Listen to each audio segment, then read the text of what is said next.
Bene, eccoci ancora una volta insieme. È a trovarci Paride Geroli, presidente dei calzolai aderenti a Confartigianato Veneto. La mia incertezza sul termine calzolai è perché a questa categoria appartengono sia coloro che si definiscono tali, sia quelli che sono in realtà i vecchi ciabattini. Allora, partiamo da questa divisione, se ce la spiega, per poi arrivare alla nuova denominazione di Italian Cobbler, che è una rete di imprese, ma vi diciamo dopo a cosa serve. Prego. Tanto perché allora, calzolai e ciabattini, qual è la differenza? Allora, la differenza tra i calzolai e i ciabattini è che i calzolai sono coloro che sono in grado di costruire una scarpa fatta a mano. Il ciabattino è invece colui che prettamente fa la riparazione della calzatura. Ecco, per noi sono tutti calzolai, ma in realtà c'è questa differenza. C'è una differenziazione dal punto di vista linguistico. E grazie anche ad un corso di formazione, alcuni ciabattini che hanno partecipato sono diventati calzolai. Da qui l'idea di Italian Cobbler, che è un nome un po' da personaggio da Far West, ma in realtà appunto è una rete di imprese creata per poter realizzare modelli di scarpa su misura a potenziali clienti che stanno in tutto il mondo. Questo grazie all'ausilio di un apparecchio che si chiama Foot Scanner. Spieghiamo come funziona? Allora, il Foot Scanner è uno strumento che non è innovativo certo, ma non è una cosa nuova di adesso. Ha già applicazioni anche in altri ambiti. Noi abbiamo sfruttato appunto questo percorso formativo finanziato dall'EBAV e dal Fondo Sociale Europeo perché avevamo la volontà di costruire questa, cioè di portare questa conoscenza anche a coloro che non avevano la capacità di fare la scarpa. Fatto questo percorso, noi abbiamo deciso di intraprendere questo percorso appunto di costruire le scarpe di passare al lavoro del calzolaio. Il calzolaio che fa la scarpa su misura, oramai ce ne sono gran pochi in Italia. Però gran pochi? Pensavo ce ne sono molti. Ce ne sono sempre meno, anche perché dal punto di vista anagrafico siamo sempre meno. Malgrado ci sia la crisi e una grossa esigenza da parte del mercato, non si riesce a soddisfarlo.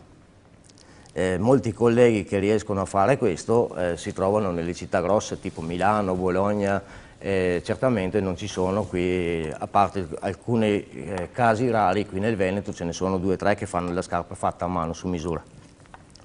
Noi abbiamo cercato di capire quanto poteva essere interessante e appetibile fare questo percorso e grazie alla Confartigianato ci siamo presentati al MICAN di Milano a settembre del 2013, così diciamo per gioco, per vedere se poteva essere interessante da parte dei potenziali clienti avere questo tipo di calzatura.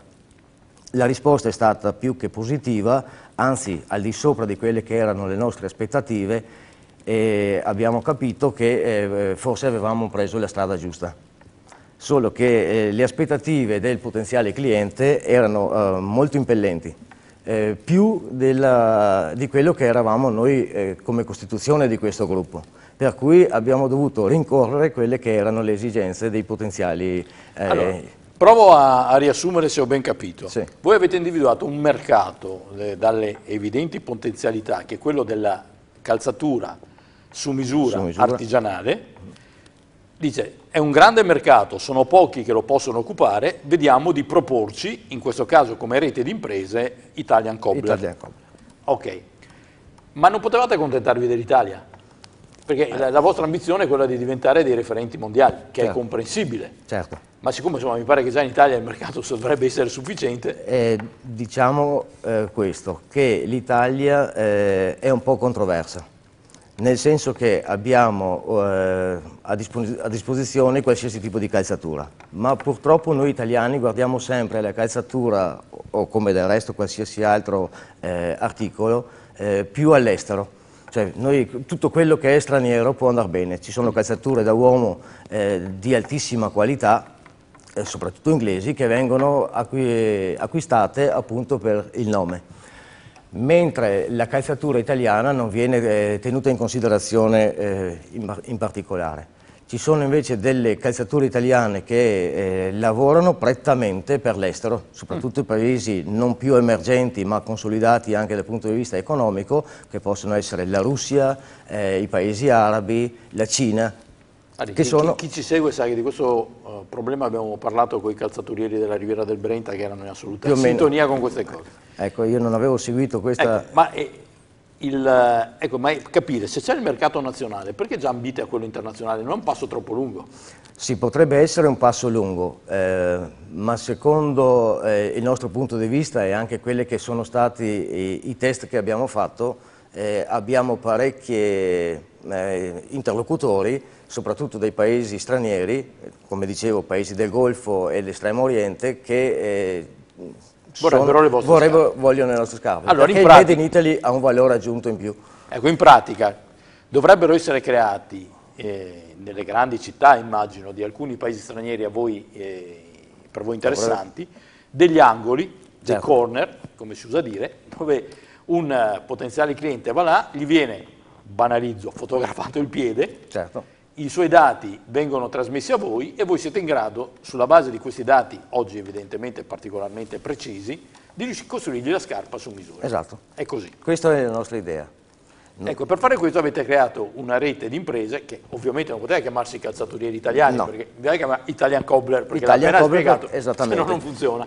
Perché nomi si potevano mettere di qualsiasi genere, ma puntando più sul mercato estero particolare, noi avevamo pensato che un nome più accattivante dal punto di vista mediatico anche per appunto i potenziali clienti stranieri potesse essere Italian Cobbler, che alla fine non è altro che calzaturieri italiani. Ecco, quando parliamo di scarpa artigianale su misura, viene comunque da pensare che per quanto sia grande il numero, sia in ogni caso un numero limitato, perché uno, insomma, la scarpa su misura, non so quante se ne faccia in una vita, ma insomma non penso tantissime, anche perché generalmente costano un po' di più di quelle di serie, ovviamente. Ecco, nel caso aveste una platea planetaria, voi siete in grado di rispondere alla domanda? Sì, abbiamo pensato anche a questo.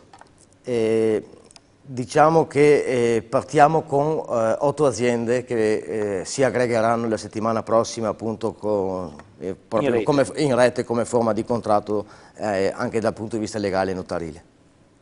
Ma lasciamo la porta aperta perché in parecchie province del nord Italia in modo particolare si stanno facendo questo tipo di percorsi formativi, per cui noi abbiamo anche un'associazione alle spalle aderente a Confartigianato che si stanno preparando ad avere tutti quanti le stesse conoscenze che abbiamo noi, per cui potremo essere un numero molto elevato di calzolai che possono far parte a questo tipo di aggregazione. Mi scusi se faccio l'avvocato del diavolo, sì.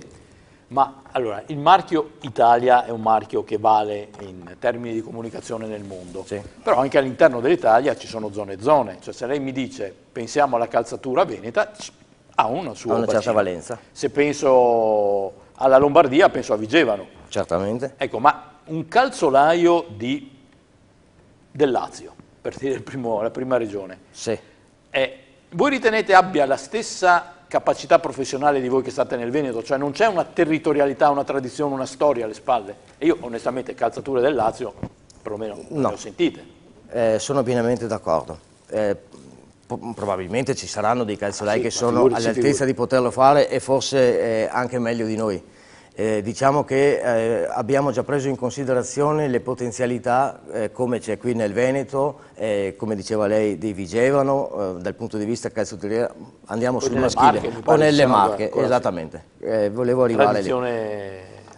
Noi abbiamo già preso contatti anche per discorsi di modelleria con appunto queste province che storicamente hanno la capacità di darci questo tipo di conoscenze, di prodotti, di modelleria e di materiali stessi.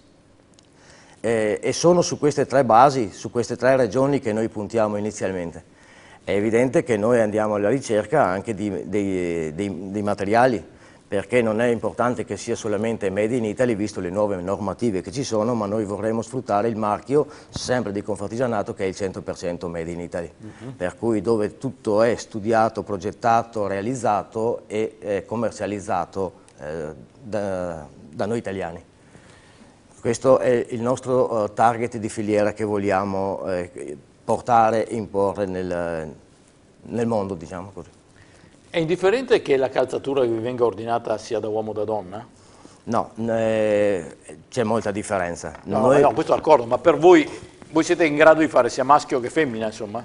Sono due cose totalmente diverse. Per andare sulla finitura di una scarpa da donna ci vogliono attrezzature completamente differenti.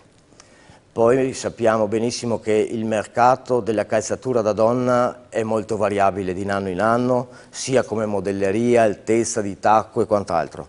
Mentre nella scarpa da uomo sappiamo benissimo che ci sono 5-6 modelli, che viene la mocassino, il classico derby. Un po' più prevedibili, dai. Prevedibili. Si può giocare con i materiali, con i colori, con i pellami, ma la modelleria è quella. Andare ad imbarcarci su un mondo che quindi è sempre quello più uomo, difficile. insomma, Inizialmente faremo la scarpa da uomo e qualche modello da donna, che può essere la mocassino o la ballerina. Al momento ci fermiamo, quelle certamente più semplici. Per concludere, il lavoro del calzolaio oggi è un mestiere ambito o un mestiere in crisi? Anche pochi qui, secondi, ma... Sì, prenderlo da più visioni. Diciamo che potrebbe essere un lavoro ambito perché dà la possibilità di lavorare e di guadagnare. D'altra parte però abbiamo il problema noi che l'età è avanzata. I giovani non ritengono ancora appetibile un mestiere che per molti anni è stato bistrattato, considerato come un lavoro umile che non potessi poi sbarcare. E voi fate il passo in avanti che si chiama Italian Cobbler. Esattamente. Benvenuti. Questo è. Complimenti e benvenuti. Grazie. Grazie a Paride Geroli, che ricordo di essere il presidente dei calzolai di Confartigianato Veneto. Il progetto credo sia sufficientemente chiaro, vi auguro naturalmente buona fortuna. Grazie. Alla prossima.